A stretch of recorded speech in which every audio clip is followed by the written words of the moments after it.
This video has been sponsored by JLCPCB, the largest manufacturer of PCB worldwide. They offer multi-layer PCBs up to 32 layers and also provide PCB assembly services, 3D printing, CNC and mechatronic parts as well. More about them in the later part of the video.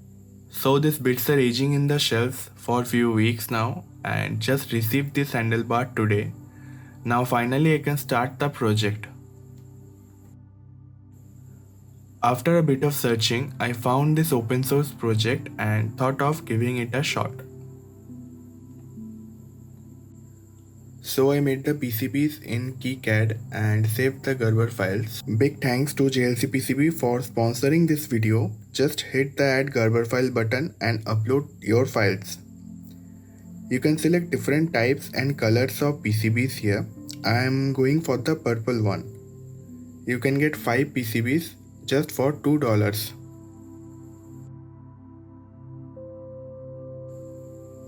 I have already added both files needed for this project and just hit secure checkout button. Within 1 week, I received this box from JLC in which I got this high quality PCBs. Hand wiring 100 connection is a time consuming process. So get your PCBs professionally made at jlcpcb.com or visit the link in the description box below.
I accidentally broke this 0.96 inch OLED display and I replaced it with this larger 1.3 inch OLED display. Just like this, the hardware is complete and we can upload the code. Here we have the code in the Arduino IDE and let's upload it.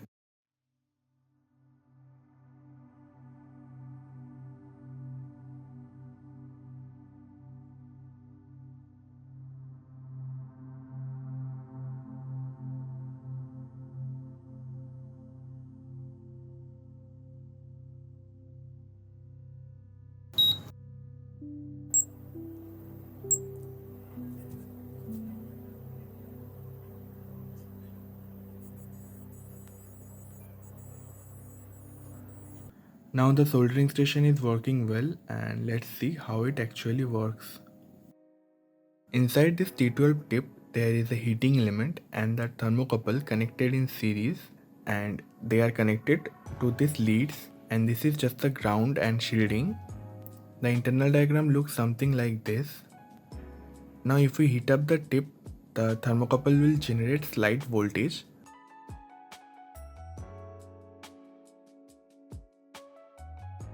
Now this slight voltage gets amplified by this op-amp and the amplified signal goes to the Arduino's analog pin. After receiving the temperature reference, it will turn on and off this MOSFET to increase or decrease the temperature of the heating element. Soon I will 3D print an enclosure for this soldering station and this video ends here. Stay tuned for more updates.